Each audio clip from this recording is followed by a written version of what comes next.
Oi, gente, tudo bem com vocês? Programa Brasil Consciência no ar para mostrar nesta edição como foram os eventos da Semana Nacional de Ciência e Tecnologia na base do SINCT. Você vai saber mais daqui a pouquinho nesta edição. Antes, a gente traz um giro de notícias com algumas atualizações importantes para vocês.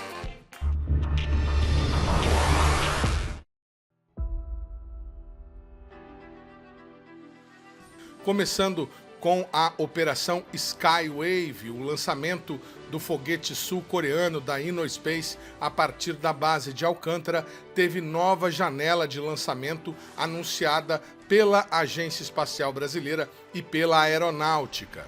Segundo nota distribuída à imprensa pela FAB, o lançamento do foguete Rambit Nano a partir de Alcântara teve seu período estendido até 28 de novembro. De acordo com a nota, a operação vai marcar a entrada do Brasil no mercado global de lançamentos espaciais, abrindo novos caminhos para alternativas de geração de renda dentro do programa espacial brasileiro. Ainda de acordo com a nota, o novo cronograma, que foi iniciado no último dia 13 de outubro, ainda não prevê data e horário exato do lançamento. Segundo a Aeronáutica, essas informações serão definidas após análises de condições meteorológicas, verificações técnicas e status geral da operação. Na nota, a Força Aérea informou que o pedido de extensão foi aprovado pelo Departamento de Ciência e Tecnologia Aeroespacial, o DCTA, e desta forma o deslocamento das equipes técnicas de apoio também seguirão o novo planejamento, devendo acontecer a partir do próximo dia 3 de novembro. O Rambit Nano é um foguete de 2 estágios a propulsão híbrida, sólida e líquida, com quase 22 metros de comprimento e praticamente 1,5 metro de diâmetro. O foguete, que tem 20 toneladas de massa, é capaz de transportar até 90 quilos de carga útil. No lançamento, ele será responsável por transportar 8 cargas registradas, incluindo 5 pequenos satélites e 3 experimentos tecnológicos desenvolvidos por empresas e instituições do Brasil, da Coreia do Sul e da Índia. Conforme você ficou sabendo aqui no Brasil Consciência, a carga brasileira é composta por 2 nanosatélites, o GOLDS, desenvolvido pela Universidade Federal de Santa Catarina em parceria com o INPE, e o CONASAT-1, um nanosatélite desenvolvido pelo INPE com o objetivo de formar uma constelação para substituir o atual sistema de coleta de dados ambientais brasileiro. A carga brasileira inclui ainda 2 sistemas de navegação inercial. Um deles está sendo desenvolvido dentro do programa do MLBR, o Micro Lançador Brasileiro, e será usado no foguete quando ele estiver concluído. O outro sistema de navegação inercial é uma carga particular, desenvolvido pela empresa de São José dos Campos CLC Consultoria, para uso diverso em sistemas como mísseis e drones. A carga brasileira ainda inclui um outro nanosatélite, desenvolvido pela empresa Pion, em parceria com a Universidade Federal do Maranhão. A Agência Espacial Brasileira divulgou na última semana informações sobre a assinatura do contrato entre a Universidade Federal do Maranhão e a Innospace, confirmando o lançamento. Se o voo der certo, os satélites deverão ser inseridos em órbita para coleta de dados climáticos e ambientais, desenvolvimento tecnológico e ações de educação.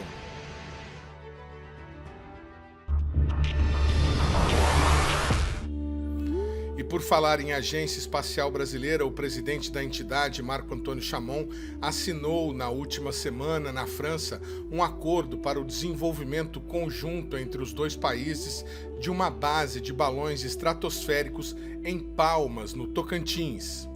A assinatura aconteceu durante a 7ª Summit for Space Sustainability, um evento organizado pela Secure World Foundation em parceria com o Centro Nacional de Estudos Espaciais da França e o próprio governo francês, que reuniu especialistas e autoridades de diversos países para discutir soluções que garantam a sustentabilidade de longo prazo às atividades espaciais.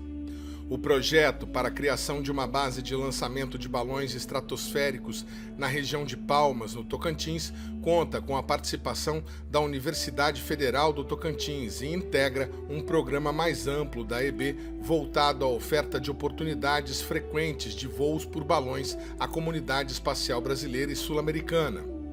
A iniciativa, segundo a EB, amplia a cooperação científica internacional ao permitir que o Centro Nacional de Estudos Espaciais francês disponibilize novas oportunidades de voo em latitudes equatoriais, centradas em torno de 10 graus sul para pesquisas europeias. Segundo o coordenador do segmento de solo da EB, Carlos Eduardo Quintanilha, o acordo marca o retorno do Brasil às operações com balões estratosféricos de grande porte. De acordo com ele, essa modalidade de voo é uma alternativa eficaz e econômica para testar tecnologias e sensores que poderão ser utilizados em satélites. Quintanilha acrescentou que o acesso aos voos permitirá à EB lançar anúncios de oportunidades para pesquisadores do Brasil, incentivando experimentos e parcerias com grupos internacionais. Ainda falando da EB, a agência continua divulgando o processo de contribuições para o Programa Nacional de Atividades Espaciais, que está aberto até o próximo dia 5 de novembro.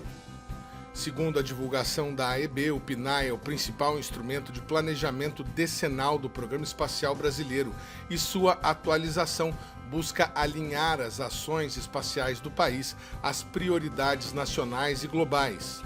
A participação popular vem sendo incentivada nas redes sociais por meio deste vídeo, gravado pelo diretor Rogério Veríssimo. Eu tenho um convite especial para você hoje. A Agência Espacial está promovendo a atualização do seu principal mecanismo de planejamento, que é o Programa Nacional de Atividades Espaciais, também conhecido como PNAE. O PNAE, ele aponta as necessidades e o atendimento das necessidades da sociedade brasileira naquilo que tange a atividade espacial. Por isso, a sua contribuição para o aperfeiçoamento dessa ferramenta é muito importante. Acesse o link do Brasil Participativo na internet e contribua com esse esforço da Agência Espacial Brasileira. Ainda sobre a AEB, a entidade também esteve presente na 22ª Semana Nacional de Ciência e Tecnologia, realizada entre os dias 20 e 26 de outubro. A edição deste ano teve o tema Planeta Água, Cultura Oceânica para enfrentar as mudanças climáticas no meu território, e o evento propôs uma reflexão sobre a relação entre o oceano, o clima e um futuro sustentável, com destaque para a importância da ciência e educação ambiental no desenvolvimento do país. A AEB participou do evento juntamente com o Observatório Nacional e o projeto Caça Asteroides do MCTI no estande Parque Pop Espacial em Brasília. Daqui a pouco a gente fala sobre a participação do SINCT no mesmo evento em Brasília. Agora, as informações sobre a Semana de Ciência e Tecnologia em São José dos Campos. O PIT, o Parque de Inovação Tecnológica, também realizou um evento durante a semana. Apesar de não ter relação direta com a Semana Nacional de Ciência e Tecnologia, o evento também foi voltado à promoção da ciência e ao incentivo a estudantes da região. Ele faz de forma virtual, que a gente faz na oficina de soldagem fisicamente. A gente primeiro aprende a teoria em sala de aula e antes a gente aprendia a teoria e ia direto para a oficina de soldagem. Hoje, com o simulador, a gente consegue aprender a teoria e ir para o simulador, entender melhor como funcionam os processos de soldagem e depois fazer fisicamente na oficina com uma noção muito melhor do que a gente tinha antes. O aluno que vai passar pelo simulador, geralmente ele está no início do curso. Ele aprende a teoria em sala, depois vai para o simulador, aprende mais um pouco, fazendo na prática e depois vai para a oficina de soldagem realizar os cordões solo. Faz tempo que esse equipamento foi introduzido no curso? Faz em base uns 3 meses mais ou menos que esse equipamento foi introduzido no curso. Então é novidade para as próximas turmas? Sim, é novidade para as próximas turmas. Esse simulador de soldagem eu acho que vai ser muito bom. Tem muita eficiência, vai aprimorar bastante o conhecimento do pessoal.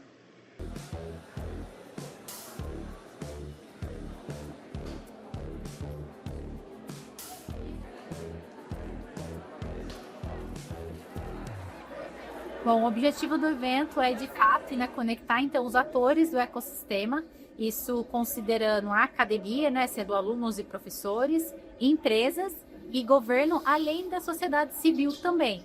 Então é um evento gratuito, aberto ao público, onde a gente recebe desde dos adolescentes até mesmo o público sênior.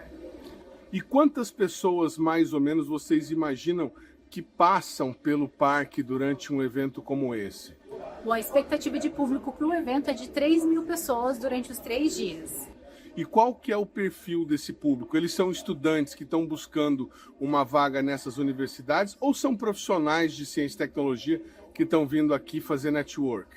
Bom, ambos os casos são verdadeiros. Nós temos desde alunos do ensino médio que buscam saber um pouco mais das universidades, o que elas têm oferecido, o que elas têm desenvolvido de pesquisa, bem como alunos de graduação, pós-graduação, que têm buscado oportunidades profissionais nas empresas e empresas querendo para isso mesmo. Então, aqui eles encontram em um único ambiente alunos de diferentes instituições. Então vamos conversar aqui com o Benhur Fred, que é supervisor de tração da CPTM, que vai explicar esse simulador de circulação de trens que foi exposto aqui no PIT, no Parque de Inovação Tecnológica de São José dos Campos. Explica para o telespectador que equipamento é esse que vocês estão apresentando e onde que vocês costumam levar isso, qual que é a finalidade? Esse aqui é um simulador de trens que a gente usa para treinar os maquinistas que são contratados pela CPTM ou a reciclagem. O maquinista se afasta, quando ele volta, por um determinado tempo, ele passou mais de 90 dias afastado, problema de saúde, ele volta, a gente passa ele por uma reciclagem, né? Legal. E aí aqui a pessoa tem a oportunidade de poder brincar de ser maquinista? Na verdade, aqui a gente simula todas as condições que acontecem no dia a dia com o maquinista. Problemas que podem acontecer com portas que não fecham, sistema de freio, sistema de alimentação de energia do trem, né? O que mais que eu posso dizer? Tempo, né? Interface do tempo, chuva, sol, neblina, todas as situações que eu posso enfrentar no campo. Obstáculo na via, pessoas na via, todas as situações que possam acontecer com o trem no dia a dia. Legal, Arthur. Então, agora ele está fazendo o quê e está circulando onde? Essa estação que ele está passando, por exemplo, ela é real? Ela é real, esta é a estação de Vila Prudente, ele está indo sentido Rio Grande da Serra. E ele pode acelerar o trem, diminuir a velocidade? Ele tem no bordo do trem, ele tem lá a velocidade que ele pode circular. Ali no caso está permitindo que o trem circule numa velocidade de 90 km por hora. Agora ele parou na estação, abriu porta, está acompanhando o embarque e desembarque dos passageiros.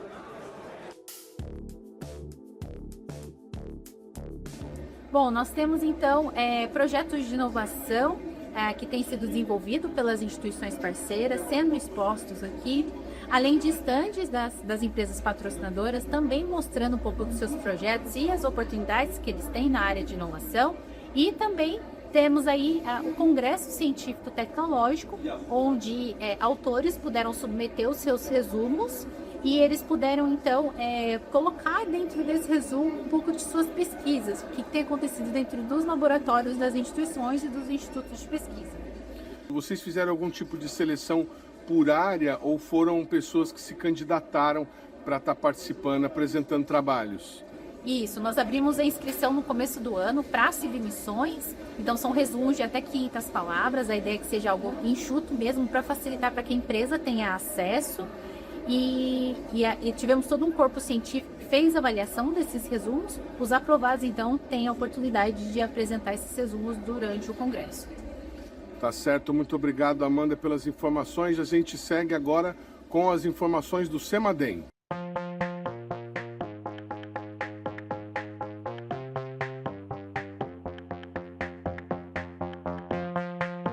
Para falar sobre o tema Planeta Água, a cultura oceânica para enfrentar as mudanças em meu território, nós preparamos uma diversidade de programação. Então, nós colocamos profissionais da área pública, da área privada, nós tivemos oceanógrafos, nós tivemos hoje uma roda de conversa hidrometeorológica e oceânica, no qual nós tivemos a participação de todas as áreas da sala de situação, então especialistas de desastres, de meteorologia, de hidrologia, de geodinâmica. Partimos do caso de São Sebastião para explicar o que realmente ocorreu, o que a ciência do desastre explica, como ela explica esse desastre. Nós tivemos também o professor Wilson falando sobre o oceano, que ele é do ITA. Nós tivemos a participação da Defesa Civil de São José dos Campos, falando sobre os enfrentamentos diante eventos climáticos. Tivemos também a participação do Corpo de Bombeiros do Vale do Paraíba e Litoral Norte, que explicou toda uma estrutura.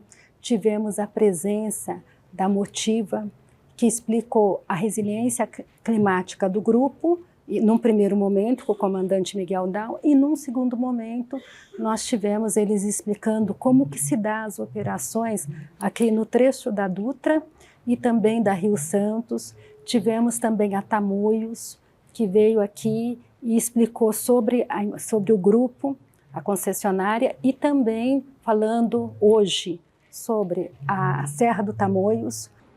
Então aqui o primeiro ponto de bloqueio, que é na praça de pedágio. Esse vídeo curtinho aqui já mostra um pouquinho de uma etapa do nosso processo, que é a segregação dos veículos. Então o que a gente faz? A gente separa veículos de passeio de veículos de carga e ainda produto perigoso. Tudo isso com mitigação de risco. Então quando a gente vai, e geralmente o primeiro fluxo, quando a gente faz a operação é de descida, a gente bloqueia lá embaixo, a gente retém o fluxo aqui, agora ninguém mais sobe, e aí a gente vai começar a descer os veículos pela Serra Nova no contrafluxo. Nós tivemos também a Unesp falando sobre o programa que a gente tem com o CEMADEM, então, do programa de mestrado e doutorado em desastres naturais. Nós tivemos a Secretaria de Obras de São José dos Campos falando sobre o plano diretor de drenagem. Então, nós tivemos assim uma diversidade de eventos. Tivemos também um oceanógrafo que falou sobre tsunamis, foi muito interessante. E a gente tentou trazer o público para a construção de uma ciência colaborativa, num espaço de discussão, e o que nós estamos muito contentes é que a cada dia a gente está tendo mais público. Agora, quer dizer, uma semana voltada a diversos tipos de aplicação de ciência para a prevenção de desastres, e uma semana mais de aprendizado entre pessoas que lidam com a prevenção de desastres. Vocês também tiveram estudantes participando de algum tipo de atividade lúdica, alguma coisa como vocês fazem no CEMADEM Educação? Essa parte da atividade lúdica vai ser amanhã, quinta-feira. Na parte da tarde vai ter o CEMADEM Educação, apresentando palestra, apresentando os jogos dele, aquela questão do aprender através da ciência, do ensinar aprendendo. E na sexta-feira a gente vai ter o Visite e Descubra, chamando as pessoas para vir aqui ao CEMADEM, conhecer o trabalho da sala de situação e depois a gente ver as plataformas de coletas de dados do CEMADEM, que fica numa área externa. Daí vai ter uma apresentação sobre elas e também sobre as plataformas que estão em teste de monitoramento. Qual a quantidade de pessoas que vocês imaginam que vai passar pelo CEMADEM nesses dias de evento? Olha, contando que são 5 dias do evento, a gente acredita que em torno de umas 400 pessoas, 300 e pouco, porque os primeiros dias, segunda e terça estava mais frio, o pessoal ficou mais encolhido em casa, mas daí a partir de hoje que a gente está achando que o público vai adensar. Hoje, por exemplo, tanto na parte da manhã quanto da parte da tarde, o nosso auditório, que é de 100 pessoas, ficou praticamente lotado. Então, a gente quer realmente que venha e que é um momento da construção da ciência participativa. Estamos aqui no estande do CEMADEM. CEMADEM é o Centro Nacional de Monitoramento e Alerta de Desastres Naturais, com uma sede em São José dos Campos, e estamos aqui hoje em Brasília, na 22ª Semana Nacional de Ciência e Tecnologia. O Semadem monitora 24 horas por dia, durante 7 dias por semana. Trabalha em todos os dias, feriados, Natal, Ano Novo, madrugada, 3 horas da manhã, 2 horas da manhã, o Semadem está funcionando. O Semadem é uma unidade de pesquisa do MCTI e monitora desastres naturais em todo o país, em 1.138 municípios. Essa é a caixa de areia do Semadem, que ela simula a chuva sobre o terreno. Então a gente consegue mudar o terreno para ver como essa água vai se acumular, né, nas áreas mais baixas do terreno e como é que a chuva ela vai cair e escoar sobre o terreno. Nós achamos incrível, assim, que com materiais simples consegue promover a inclusão das pessoas.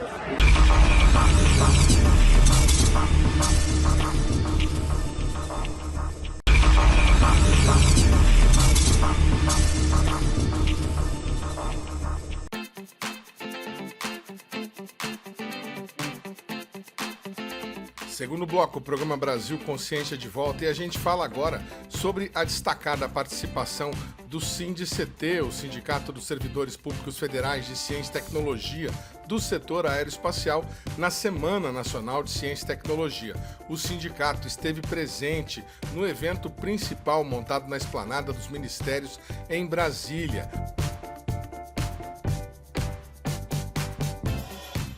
O sindicato levou até o evento a exposição interativa, na qual os estudantes e visitantes puderam conhecer um pouco da história do programa espacial brasileiro por meio do uso da realidade virtual.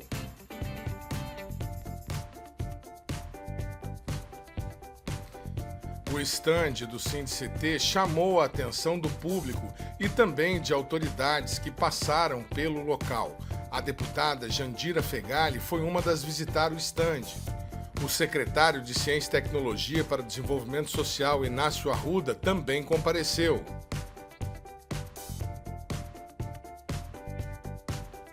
Outro a comparecer foi o diretor da AEB, Rodrigo Leonardi.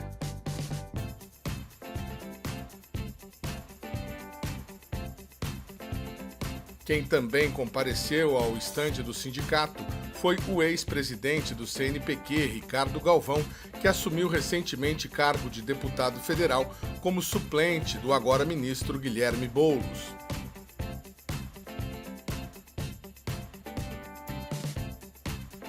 Além dos óculos de realidade virtual, cartazes, folders e outros materiais de divulgação, o sindicato também incluiu no estande materiais de divulgação científica de acessibilidade que chamaram a atenção até de gente que trabalha no governo.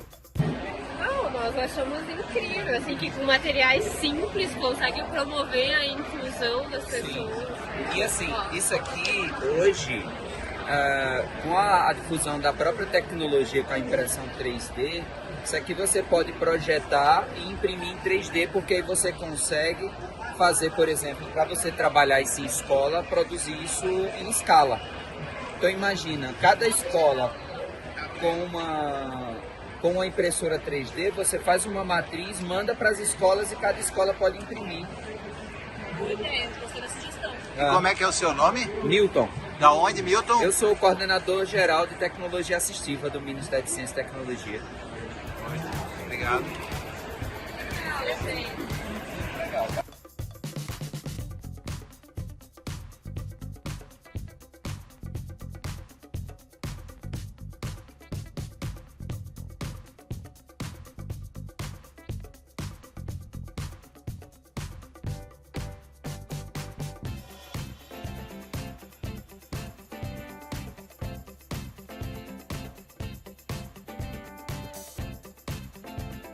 O SINDICT também esteve presente na última semana na recepção aos 46 pesquisadores nomeados para cargos no INPE no último concurso nacional unificado.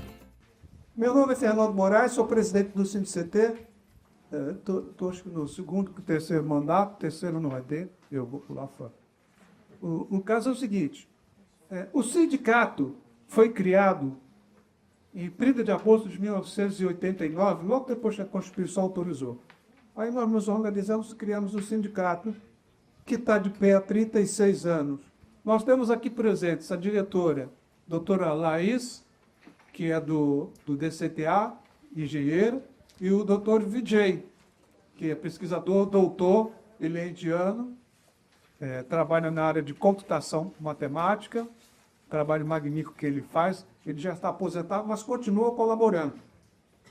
Pois bem, o sindicato, pode passar o próximo, por favor? Ele tem algumas linhas básicas. Vou clicar em outro lugar para não atrapalhar a visão que tem. Precisamos ver. Seguimos com honestidade, a KPLCC, honestidade, dedicação, lealdade, competência e coragem. Se não for honesto, não dá para ser. Trabalhar com o dinheiro dos outros, com o futuro da vida dos outros. Dedicação. Tem que se doar. Tem que se doar para isso, direto. É pegar o avião, as peças lá para Brasília, todas essas coisas. É fazer uma assembleia, chamar um ato, é fazer uma caravana, é reunir com o diretor do INPE, do CTA. Lealdade. Tudo em nome dessa base. Tudo em nome dessa base. A nossa base é o DCTA, INPE, AEB e o CEMADEM. Tem mais outras instituições, mas nós temos que ir lá conversar com eles, que também fazem parte do setor aeroespacial.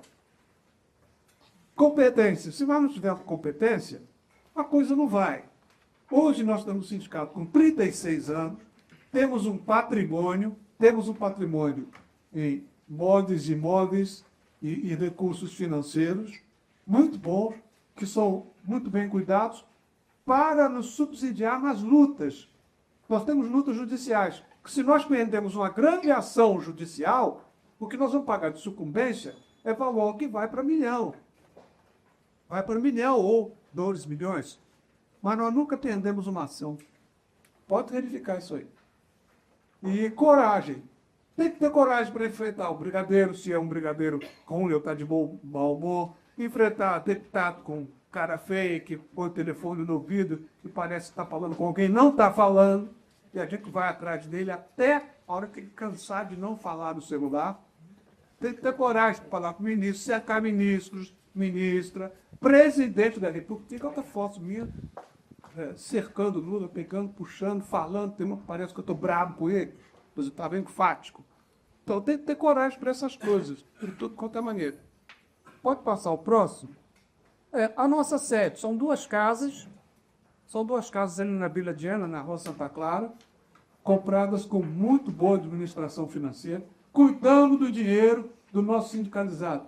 Todo o respeito e mais um pouco para o dinheiro que a categoria coloca na nossa conta. Não gastamos em bobagem. Próximo, por favor. Agora tem um pequeno trecho. 36 anos de existência, representa a categoria em várias frentes. Negociações salariais, brigas judiciais, nos preocupamos também com a questão do pessoal. Essa briga de vocês estarem aqui foi longa. Vocês são esperados aqui, há mais de 15, 20 anos. E há mais de 15, 20 anos que o sindicato vai para Brasília, fala com o deputado, pede audiência pública, concede audiência pública, fala com o ministro, entrega o ofício na mão do presidente da República. Tudo isso nós fazemos. E na verdade, não tem nada mais. É obrigação, senão cai fora. Se não quer pegar isso, naquela HBLCC, se não quer fazer isso, cai fora. Se não tiver 15, vão ter 13, 11, 10, 3. Mas vai ser pessoal de luta. Então, tudo isso nós fazemos. Temos grandes divulgações, nós temos programas do nosso jornalista principal de divulgação, está ali, o Edmond. Ele tem o programa Brasil Consciência, muitos aqui já devem ter assistido. É um programa semanal, de altíssima qualidade, divulgando a ciência. Participamos da SBPC, estamos agora, neste momento, esta semana, estamos participando, o sindicato está participando com o dinheiro daqueles que contribuem, participando da Semana Nacional de Ciência e Tecnologia em Brasília. Vamos passar a semana inteira. Temos 6 pessoas lá, trabalhando para essa divulgação. Por que nós fazemos isso? Primeiro, para mostrar nossa carinha. Tem que saber que o sindicato exige, que está atuante, que é na ciência e tecnologia. e que está sempre abordando, conversando, participando. Participamos também da SBPC, já são 5 SBPCs que a gente participa. Participamos fortemente com stand. O último stand agora tinha 60 e alguma coisa de metros quadrados, com realidade virtual, um monte de coisa, muito bonito. Inclusive, nós estaremos aqui, não sei se vai dar para a gente ficar, mas com pouca gente. Estaremos, na semana que vem, estaremos na Câmara dos Deputados, fazendo uma apresentação sobre o que é CEMADEM, INPE, CTA e AEB. Vamos ocupar uma área, um espaço chamado Espaço Mário Covas, e vão ficar lá quatro diretores e uma funcionária, apoiando e divulgando, abordando parlamentar, chamando para ver uma coisa ou outra. Vai ter maquete de satélite, maquete de foguete, falando do CEMADEM. Estamos lá também, ou seja, lutando. É isso o tempo todo. Não tem jeito. Ou luta, como eu falei, ou cai fora. A nossa luta é o tempo todo. O próximo, por favor. Antes disso, é o seguinte. Recentemente, não sei se vocês acompanharam, houve uma liberação de recursos para que os institutos do NCTI conseguissem chegar até o fim do ano. Porque tinha unidade de pesquisa que não tinha dinheiro para pagar conta de luz de agosto, setembro. Aí nós, sindicato, nós que nos organizamos também com o Fórum do CT, daqui a pouco eu vou falar, juntamente com o SBPC, a Academia Brasileira de Ciências, e reclamações dentro dos padrões, claro, dos diretores das unidades de pesquisa. Eles não podem falar tudo que está preso no peito, é o que eles sentem. Mas o sindicato fala. E por que nós divulgamos? Eu fui chamado lá em Brasília, só que eu não fui, para conversar por causa dessa nota, essa carta aberta que os sindicatos fez, precisamos conversar, a ministra isso, a ministra aquilo. 3, 4 dias depois, liberaram o recurso. É por pressão da SBPC, pressão da ABC, Academia Brasileira de Ciência, pressão dos sindicatos, pressão do Fórum de CT, que consegue, por exemplo, recursos para chegar até o fim do ano, gente. Um absurdo. As atividades do CT, para pouco fora de ordem, mas está tudo bem. A reorganização de toda a categoria, a defender os interesses de todos, da valorização dos servidores e servidoras, defender as instituições, como eu já descrevi alguma coisa, buscando recursos, buscando concursos, contratações, defesa das carreiras ao longo de todo esse tempo, execuando a carreira, que toda hora tem alguém com uma ideia maravilhosamente ruim para querer atrapalhar. Participação ativa diante do nacional, todas as lutas coletivas. Aí eu pego um gancho.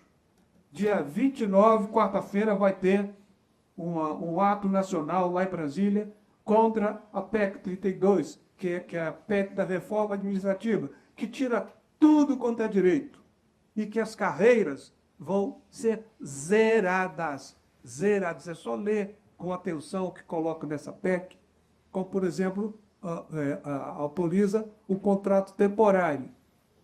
Tira a estabilidade de vocês e autoriza o contrato temporário. O que vai acontecer?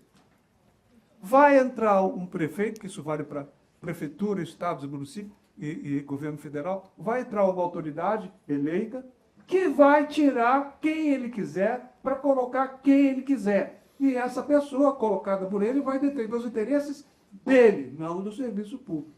Isso é um ponto grave, gravíssimo.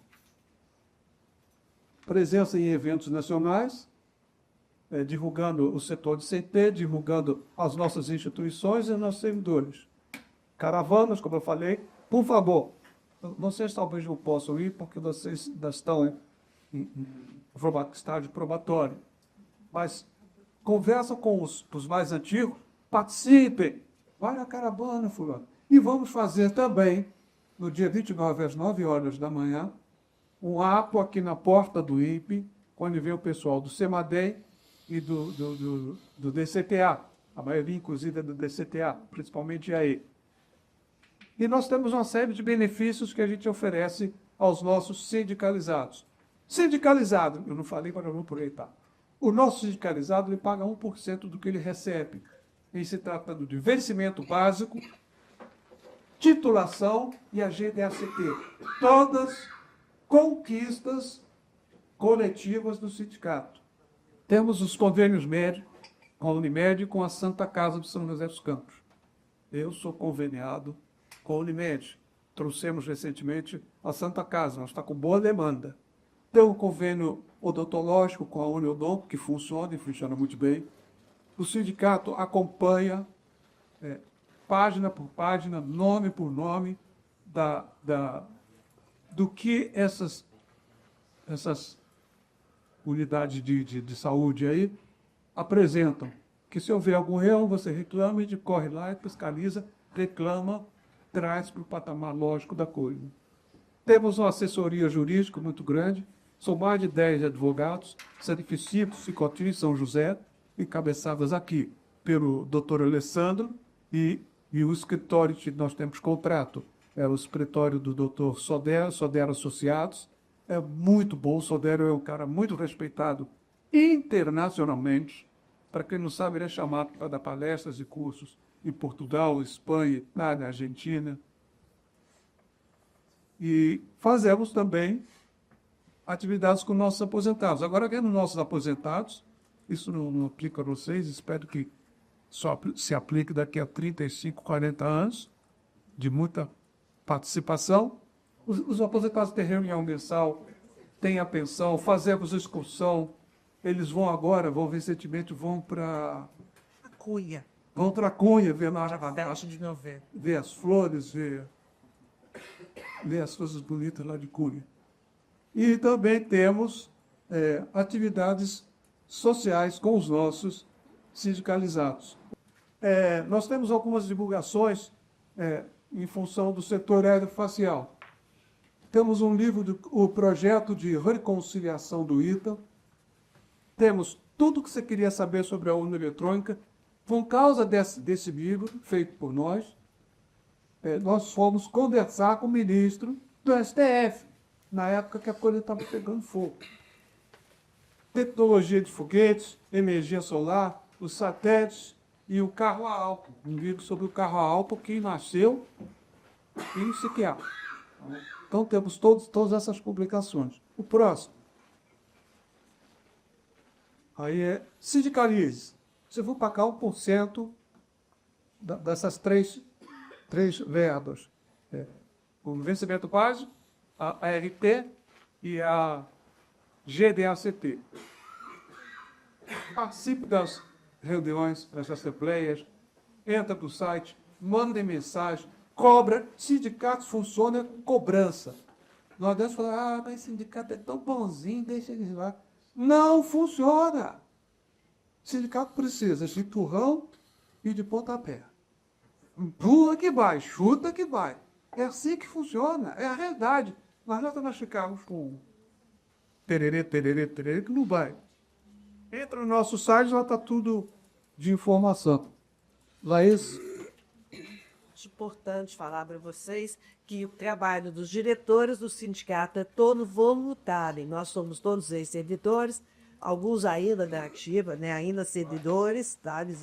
E a usou da apresentante, de casos, portanto, e todo o trabalho é voluntário. Então, a gente não recebe nada do sindicato para fazer esse trabalho. A gente faz pela carreira, que é a nossa, que quando a gente se aposenta, continua dependendo desse mesmo percurso. A gente faz porque valoriza a ciência, porque sempre achou tudo isso importante, e em causa própria e dos que estão vindo. Então, é muito importante saber disso. Não é uma atividade fácil. Médico, você passou no concurso e vai assumir, e assumiu quando? Eu assumi dia 9 de setembro, daqui a um mês. Uma expectativa grande aí de contribuir aqui comigo. Sou egresso aqui da casa, fiz um mestrado e doutorado aqui. Tive 10 anos fora e agora uma alegria muito grande voltar a casa e pesquisar. Qual que é a sua formação? Qual que é a área que você vai atuar? Eu sou formado em Geografia, meu mestrado e doutorado em Funcionamento Remoto e sou agora pesquisador na área de Funcionamento Remoto.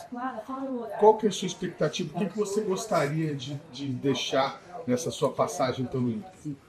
Eu quero deixar aquilo que eu recebi, deixar conhecimento, formar novos pesquisadores e ajudar bastante a contribuir na área de sensoramento remoto do país.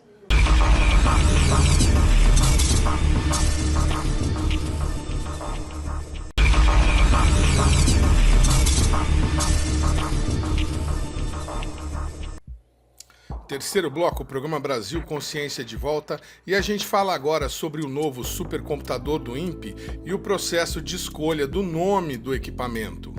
Conforme você ficou sabendo aqui no nosso programa há 2 semanas, o Instituto iria lançar um concurso para que a comunidade decida qual será o nome do novo equipamento.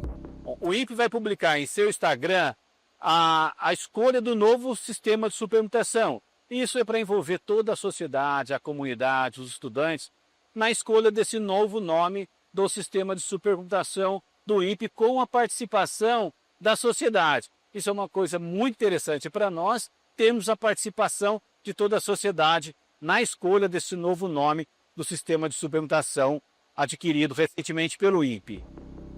Conforme as regras anunciadas pelo Instituto, a campanha Um Nome para o Futuro apresenta 4 opções previamente selecionadas pelos pesquisadores do próprio INPE. São elas Jaci, Arani, Araci e Arandu, todos os nomes com origens em línguas de povos indígenas brasileiros. De acordo com as informações disponibilizadas pelo INPE, Jaci é a deusa da lua e parceira de Tupã na mitologia tupi-guarani.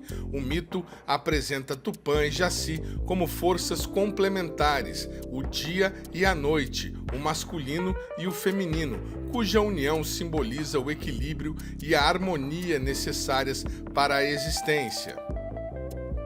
A Arani, em tupi, é relâmpago, remetendo à rapidez, energia e clareza. O Tupã representava o trovão. A Arani simboliza a luz que acompanha, trazendo a ideia de continuidade e renovação.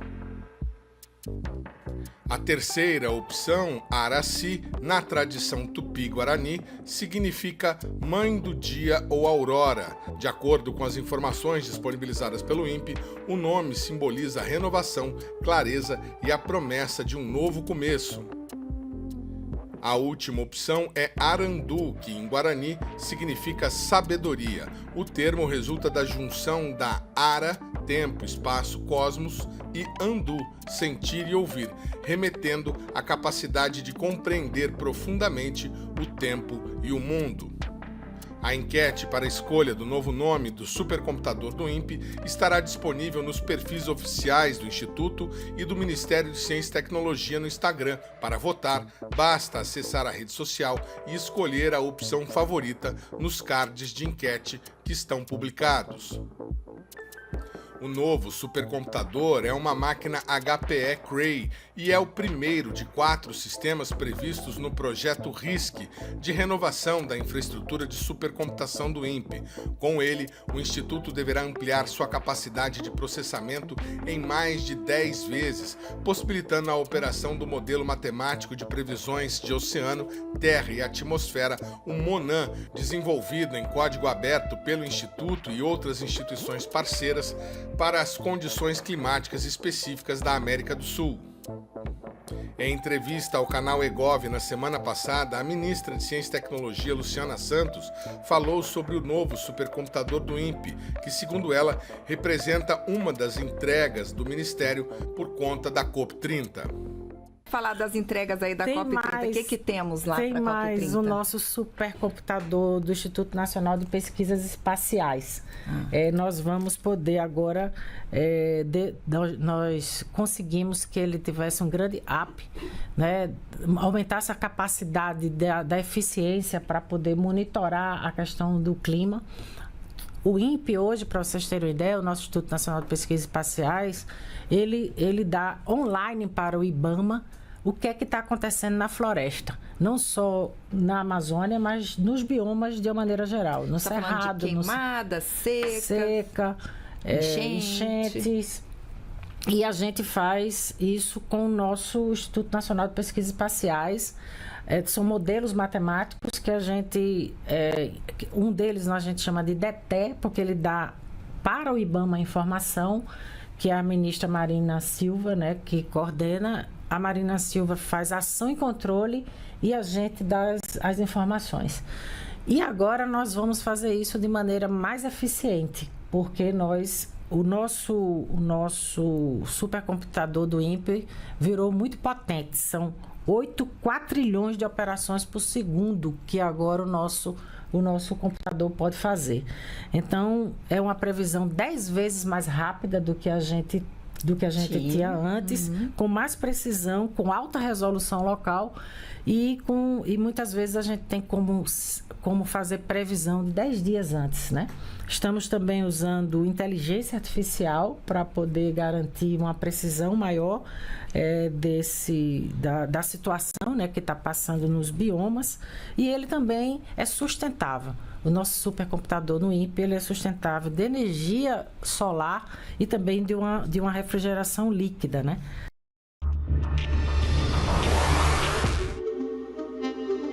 Agora a gente fala sobre a Semana de Ciência e Tecnologia no INPE. Diversas palestras e atividades para a população em geral foram realizadas pelo Instituto ao longo da semana.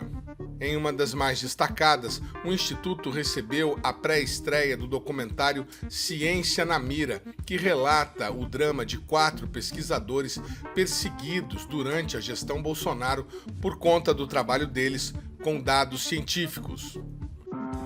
O Brasil é um dos países que mais mata ativistas de direitos humanos no mundo. Você passa a ser ameaçada, é algo que eu nunca tinha vivido. E uma ameaça também ao meu trabalho. Os dados sobre desmatamento da Amazônia sempre causaram algum incômodo a diferentes governos.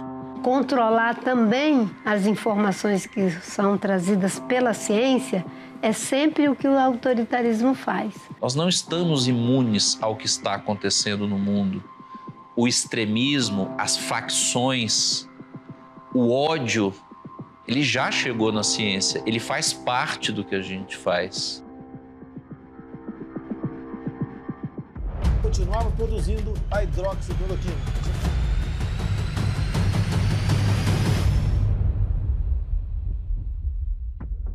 Havia um ovo da serpente ali e retroalimentava aquelas pessoas, não apenas semeando a discórdia, semeando a dúvida, semeando o ódio. Recebo um telefonema de uma servidora. Ela me avisou então que meu telefone, o telefone da minha esposa estavam grampeados e também a internet. Et on s'est dit, là on est dans un cas assez critique de sécurité, où une personne qui n'est pas très connue a touché une question d'intérêt national.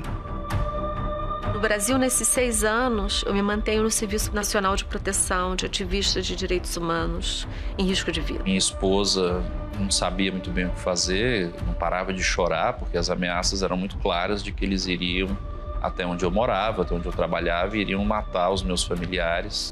E eram ameaças muito explícitas e graves. Vou meter um tiro na sua cara dessa maneira. É assim que você vai morrer. Esse é seu último dia. É horrível, é desesperador, é desumano, é algo que ninguém merece passar.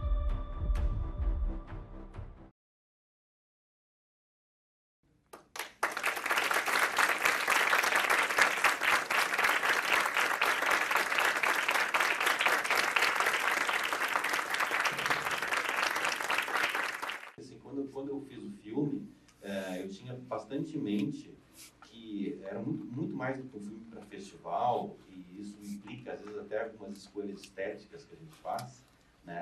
Eu queria que fosse um filme que se comunicasse, que fosse um filme que envolvesse, que tivesse, em certos momentos, até uma certa atmosfera de thriller, né?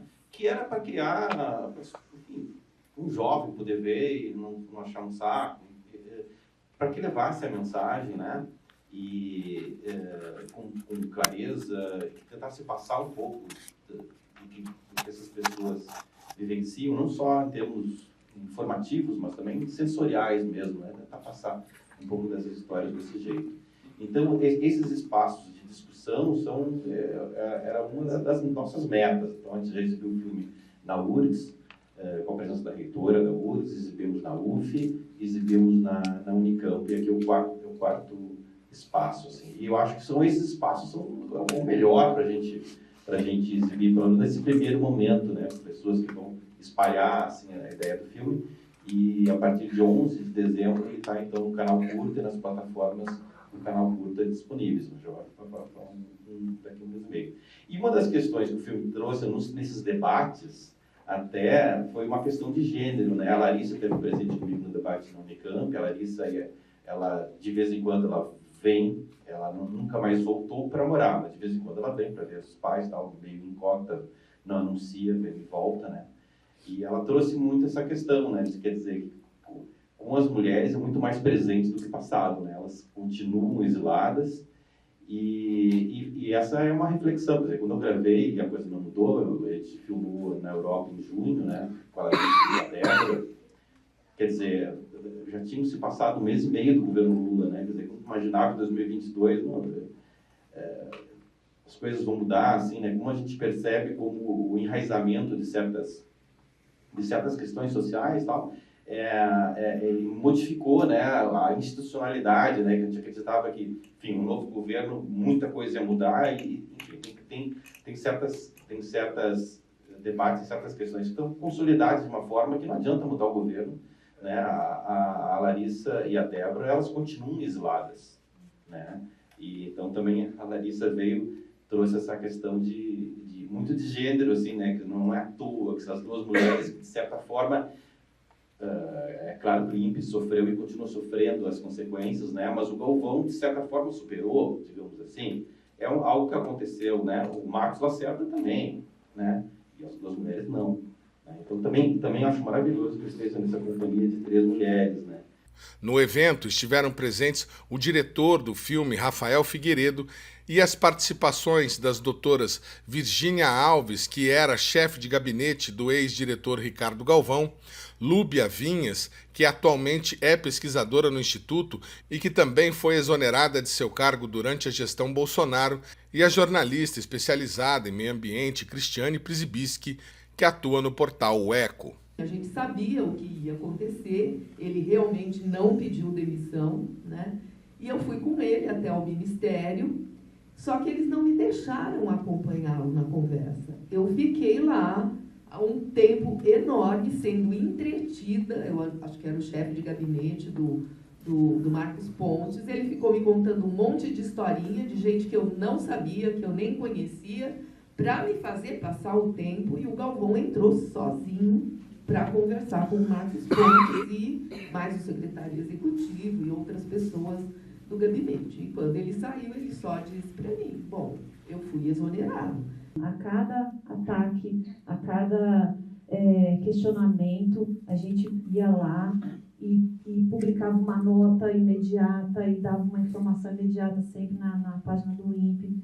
Então, a gente nunca abaixou a cabeça. Isso eu acho que era uma coisa bem clara, assim. Mas não agredindo, mas sim nessa vibe ainda de explicar. Talvez ele não esteja entendendo, talvez precisa ser melhor explicado, talvez seja difícil de entender. E aí, depois que o Galvão saiu, né, que aí o Petrônio ficou como diretor, e foi super importante, né, Virgínia? Aí a gente teve uma série de reuniões em Brasília que nós fomos, e os bastidores, como a Virgínia contou, são terríveis, porque o que não se fala aberto, o que a gente ouviu de coisas abertas, assim, de coisas em salas fechadas, chocava a gente. Eu, Cláudio Petrônio, as coisas que a gente ouviu de ministro falando, eu não estou nem aí para a ciência. Né? Na frente do ministro da Ciência e Tecnologia. Né? E a falta de reação dele. Então, era uma coisa, assim, terrível. Eu me lembro que quando já foi naquele famoso relatório contrariando o DT, que foi num dia, nós fomos chamados lá para debater, que foi a tal do não estou nem aí para a ciência, nós ficamos horas lá no Ministério explicando e questionando e perguntando. Aí, no final, o ministro Salles falou, bom, agora vocês vão lá para o fundo que eu vou chamar a imprensa. A gente vai responder. Não, vocês não vão responder. Eu só vou falar, vocês vão ficar lá no fundo, né? E a gente sempre rebatendo. E aí, quando eu cheguei no aeroporto, a minha irmã me ligou, ela falou, nossa, eu estou vendo o Globo News. Então quer dizer que o INPE estava errado mesmo?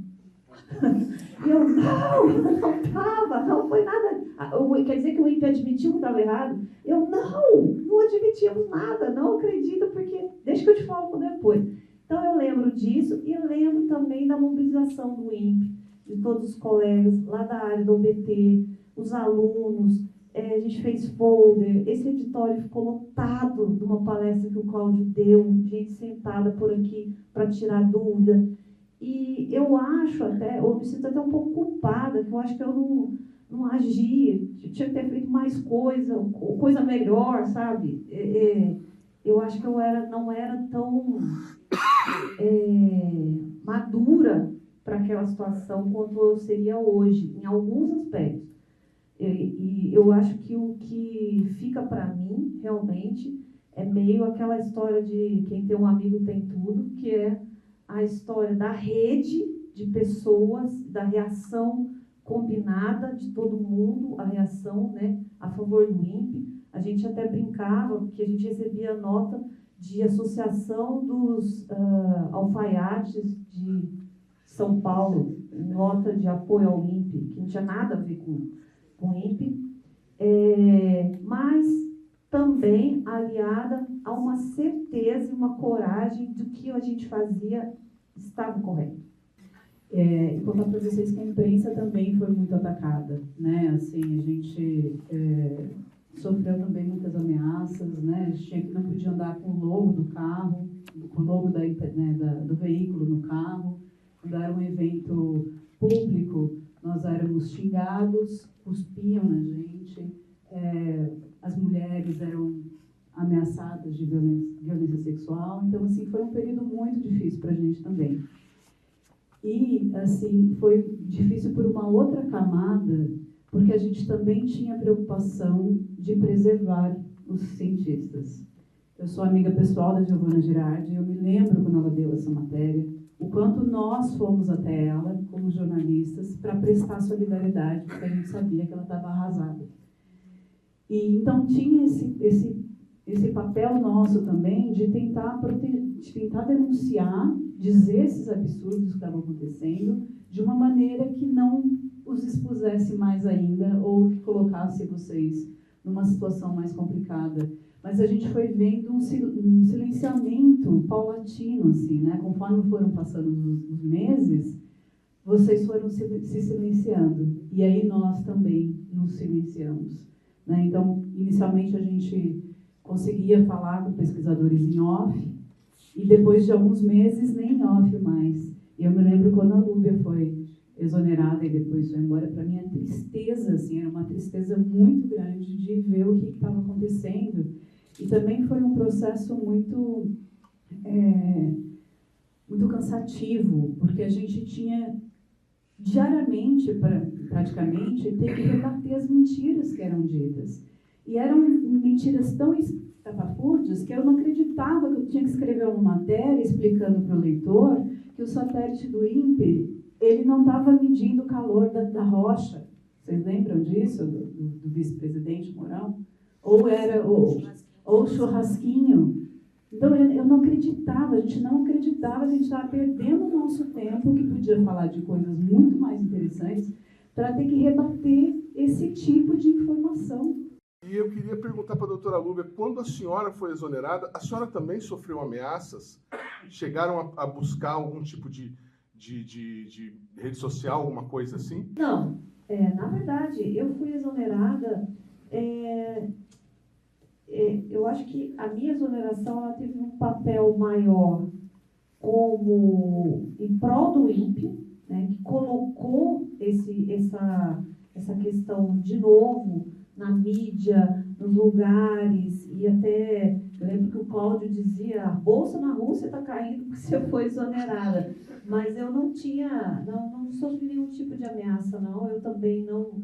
O que eu fiz foi, eu sofri uma pressão interna do diretor, na época, porque ele queria que eu fosse para Brasília com ele, que eu desse entrevista coletiva dizendo que estava tudo bem no INPE, que era uma coisa normal, e a minha resistência foi não fazer isso. Você pode ver que eu não apareci no lado nem do diretor, nem do ministro. Eu disse, não, eu não vou dizer que o que está acontecendo no INPE é normal, mais do que a minha pessoa em particular, né? Mas eu não tinha a importância ou o mesmo cargo que as outras pessoas tinham. Eu fui só... Não, eu digo assim, nem de sofrer ameaças, né? Eu não tinha e nada disso. Foi muita gente que me conhecia e que veio falar, colegas de escola, até hoje eles fazem piada com isso, né? Meu colega de faculdade, ele diz, eu estou no carro, escuto o general Mourão falando, a senhora alume a via. Então um monte de gente me ligava, mas nem nada, nem minimamente perto de nada do que aconteceu com as outras pessoas. O programa Brasil Consciência de hoje vai ficando por aqui. Você que quiser conferir os demais conteúdos produzidos pelo SINDCT, nossas redes sociais estão na tela nesse momento. Dúvidas, críticas, sugestões, nosso e-mail é sempre o caminho para o contato com o nosso programa. A gente volta na semana que vem com mais uma atração inédita para vocês.